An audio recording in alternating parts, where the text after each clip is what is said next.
If you have a smart speaker, you have access to the entire world of NPR and St. Louis Public Radio. All the latest news and all the captivating stories. Activate our voices with yours by telling your smart speaker to play St. Louis Public Radio. Hello and welcome to this week's Politically Speaking podcast. I'm your host, as always, Chris McDaniel, a reporter with St. Louis Public Radio. Joining me in studio is... Jason Rosenbaum of the St. Louis Beacon. And also joining us through the phone is... Marshall Griffin, the State Capitol reporter. Marshall, let's get right down to it. You've been covering a particular story for us. A kerfuffle. A kerfuffle that some are unhappy that it hasn't been covered. Others are happy that it is being covered. Regardless, it's about 70% of the stories for the past couple of weeks. Tell us a little bit about it. Well, of course, we're talking about the ongoing controversy surrounding the scanning of source documents for concealed carry weapons endorsements and also for driver's licenses. The week kind of just started out with a bang on, pardon the pun there, unintentional pun. We're all about puns here. Yes, started out with a bang, so to speak, on Monday, on tax day of all days, when Brian Long suddenly resigned as the director of the Department of Revenue. This email came from the governor's office, and he hadn't been in office for very long, has he? No, only since mid-December. Yeah. He had replaced, I believe, Alana Barragon Scott. I hope I got the name correct there. Mm-hmm. He took over in mid-December, and it was right about the time that he took over that the new policy of scanning source documents began. Of course, something that was not announced, something that didn't become known really publicly until this lawsuit down in the Boot Heel was filed back in early March, and the press conference announcing that lawsuit that was held here at the Capitol with Lieutenant Governor Kinder and the prosecuting attorney from Stoddard County. So that's where it all started. It snowballed into committee hearings, to a subpoena being issued by Senator Schaefer from Appropriations, which then led to denials from Governor Nixon that any information was being sent to Washington, and we need to focus more time on the need to expand Medicaid. Finally, culminating Monday with the sudden resignation, effective immediately, of Brian Long. And after, the question, of course, is, well, was he fired? Was he asked to resign? All I can tell you is that I emailed Scott Holste, the press secretary for the governor, who said no, he was not fired. He was not encouraged to resign. It was Long's decision completely. So yeah, and I read the resignation letter, and it said something to the effect of, it's taken a toll on me and my family over the last 4 months, more than I expected. I mean, it didn't really cite a specific reason. It didn't say I'm quitting because this DOR situation is causing me too much stress, per se, but from reading that letter, you could infer that was the case. Mm-hmm. So, but continue, Marshall. The follow-up that happened after that was the announcement that the scanning of source documents for concealed carry applicants would also cease happening. It didn't say immediately, but it did say that it would no longer take place. But only for conceal and carry, not for birth certificates to get a driver's license. So. Right, just for concealed carry applicants.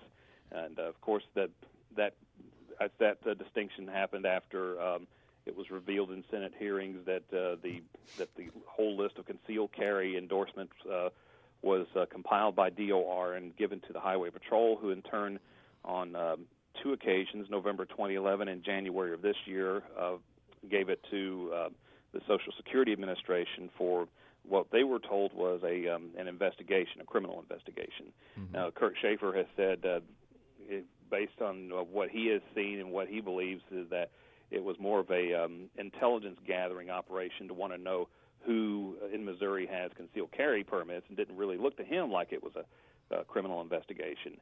But that's what was told to us, basically that was the case.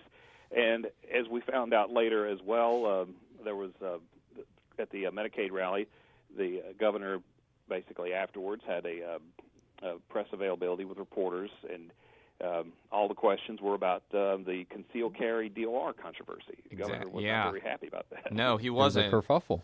That's where he used that. Yes. It's where he used that word and basically said that this was a giant distraction to keep people away from talking about Medicaid.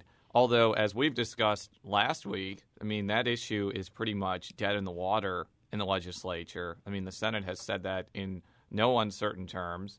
And it's funny because Lieutenant Governor Peter Kinder sent out this tweet a couple of days ago, but reporters asked Nixon during the campaign about his position, about whether he wanted to expand Medicaid multiple times. Right. His answer was, well, we're going to study this issue and wait. And, I don't think he was that jazzed about reporters continually asking that question then. And then, now that's all he wants to talk about, apparently. So it's an interesting reversal of focus.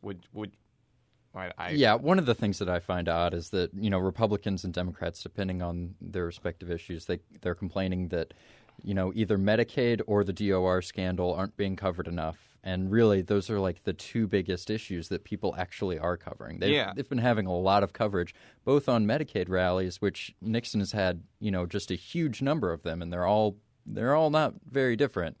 And the DOR whole thing, which Marshall's been covering. So. Yeah, and it kind of to piggyback on that point, although Marshall told us offline that he wasn't in the chamber, State Senator Brian Nieves of Washington admonished reporters because apparently DOR hasn't been covered enough. He even used the full names of Jeremiah J. Nixon and Christopher Koster. Very dramatic, very enthusiastic. Do we know Christopher Koster's middle name, though? Because I feel like if we knew Christopher Koster's middle name, I don't know. It would have even been though I more wasn't in the chamber, I did actually obtain an audio copy of that I guess dialogue, and it's very similar to what I've heard him say before, and I can I've seen him go on similar diatribes before. So now, I can imagine what it looked like. I listened to the whole thing too, and there was one point that he brought up that was a little troubling, in that this entire list of conceal and carry holders with their Social Security numbers and their names and their addresses, it was snail mailed to somebody with the password on it. And I think what he was trying to get to was, if for some reason this got misplaced or, mailed to the wrong person, and it could mean that somebody could have had a list of tens of thousands of names and their Social Security numbers, which could have been a privacy disaster in many cases. I think that flair and enthusiasm aside, that does seem to be a legitimate concern. Would you gather that same conclusion, Marshall? Absolutely, yeah. I mean that's an identity thief's dream, to be able to get the Social Security numbers of that many people, in one easy to access format, in one place. And I mean, this is not over. Even though Brian Long is out and the governor has said that we will not scan these anymore, there's still been no word as to what about the records that have been scanned so far? Will they be destroyed? And there hasn't really been an answer to that question. And also the budget allocation for the motor vehicles division is still at zero. And I actually read an article that the former revenue director, who's now an administrative law judge, they've taken money out to fund her position, apparently. And that's not terribly surprising. And I also read that Schaefer wants her to testify at some point, because the thing was, a lot of these initiatives happened during her tenure in office, and then she left, and then Brian Long had to kind of explain all of these things. I don't think he was personally responsible for a lot of what went on. I think, though, that what Republicans said, such as Schaefer, that he just didn't handle the questioning particularly well, and that was one of the sources of criticism. I didn't witness how he responded as Marshall did, so I can't really make a judgment on his goodness or badness in that respect. But I think that was kind of that's kind of worth noting. So, I should also mention that as hard as Senator Schaefer and some of the other Republicans on the Appropriations Committee were when they were questioning Long, once Long was out, they basically all said, well, Long is being made a scapegoat. He's being the sacrificial lamb for what someone else put in place. And they said, they actually surprisingly expressed a little bit of sympathy for him. But they're very serious about denying the budget allocations for Ms. Scott and also for the Division of Motor Vehicles. The budget debates start next week. They start Monday afternoon, and they've already, the Appropriations Committee has already passed all the budget bills minus those allocations. So they're very serious about withholding money until they get answers. Now I'm going to at least answers they're satisfied with. Now I'm going to throw a little bit of a curveball. Throw it. I'm going to ask something and kind of go on a topic that we didn't discuss before the show. But were you at Speaker Jones's news conference where he was asked whether he was going to run for something in 2016? Yes, I was there. Okay, could kind of explain what happened there. Well, basically, all that happened there was Elizabeth Crisp from the Post-Dispatch got the first question in, and that was her question. Do you plan on running for other offices?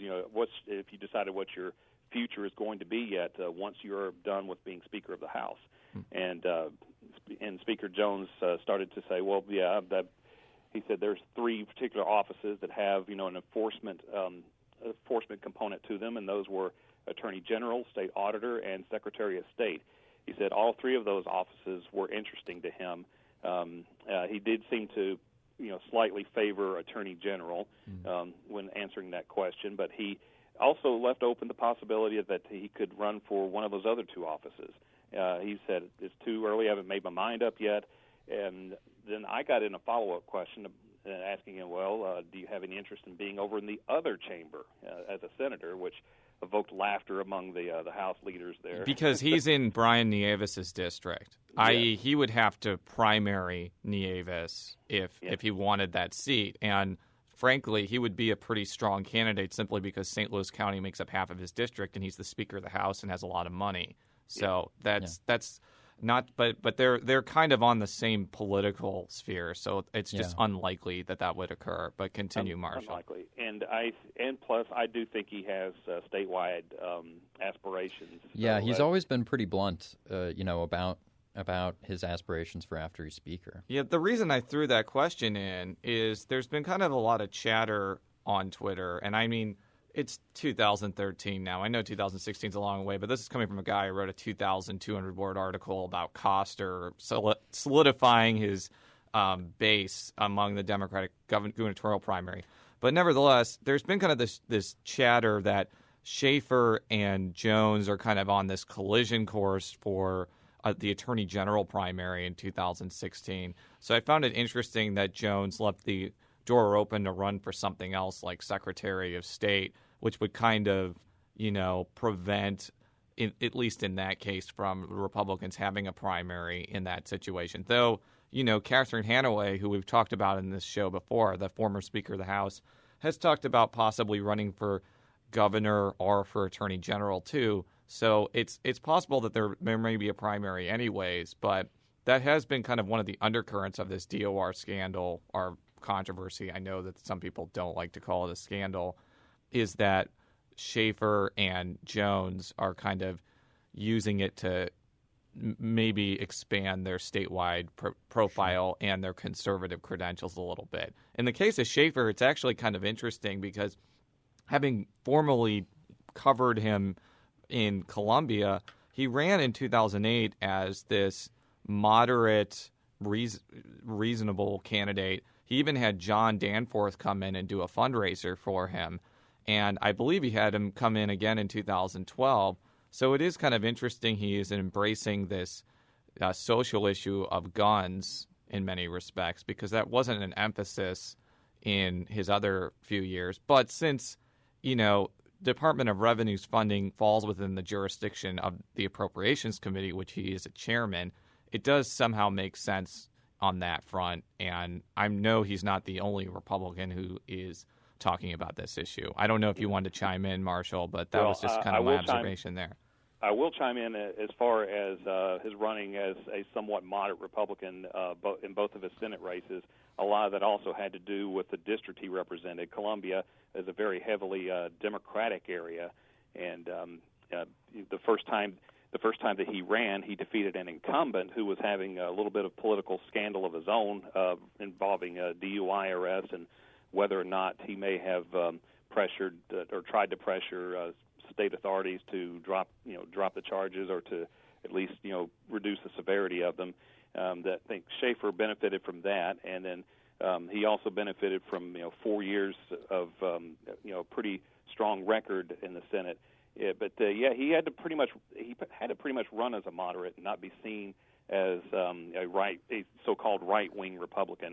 But now that he doesn't have to worry about being reelected to the Senate, maybe he can freed up a bit to be able to express his any more conservative leanings he may have. And it should also be noted that now his district has Cooper County, which is a very conservative rural county. So in that sense, the situation has changed for him a little bit.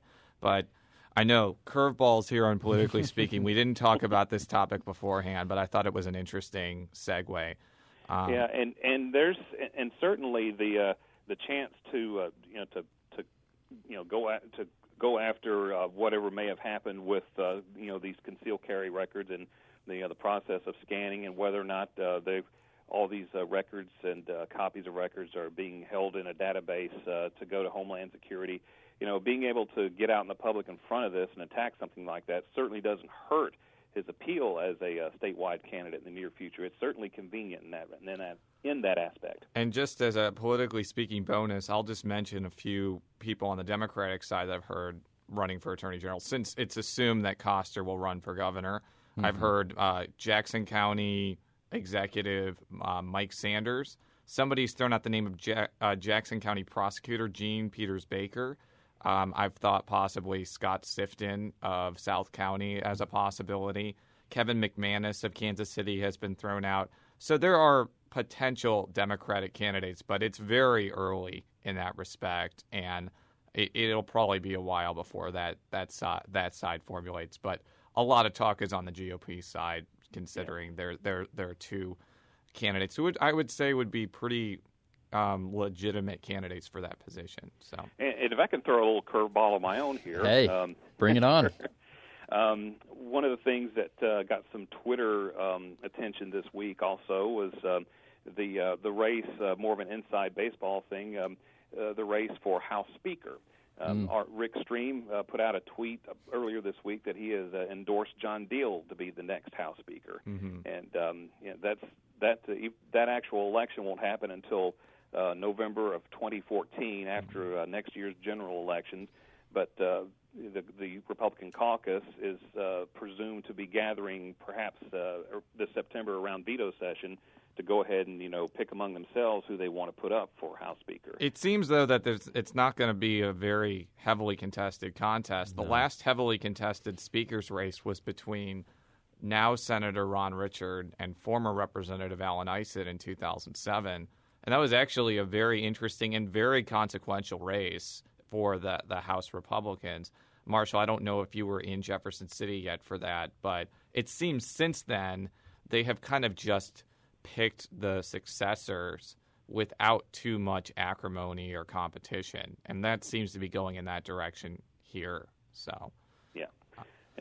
Basically not wanting to repeat something that was that acrimonious.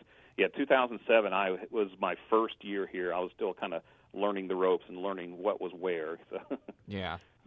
So closer to home, though, there was an inauguration of Mayor Slay for an unprecedented, historic fourth four-year term. Yes, I was there. Rachel Lippman was also there for us. Richard Callow both took pictures of both of us. That will be in the next campaign mailer, I'm sure. That was a horrible picture of me. My wife just was aghast by it. But I got a picture of him, which apparently there's not many pictures of him. He's very mysterious. Yes. But it was actually an interesting experience because the mayor had a fairly brief inaugural address. I think he actually did that purposely. He laid out some broad goals for the next few years, and he said something that caught a lot of people's attention, that he confidently expected the city to rejoin the county by the end of the decade, which would mean that, if he was the person to help do that, he would have to, run again in 2017, and there's a whole bunch of what ifs there.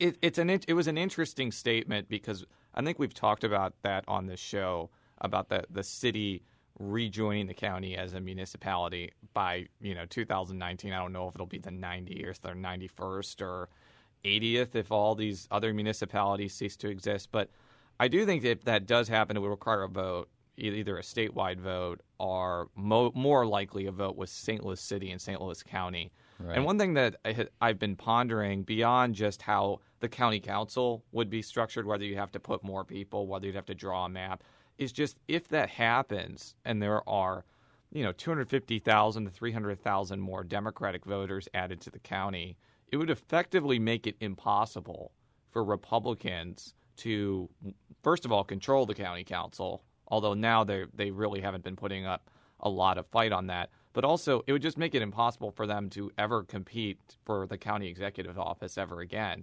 It would kind of be similar to what happens in Jackson County, where Kansas City proper is part of Jackson County and Platte County and Clay County.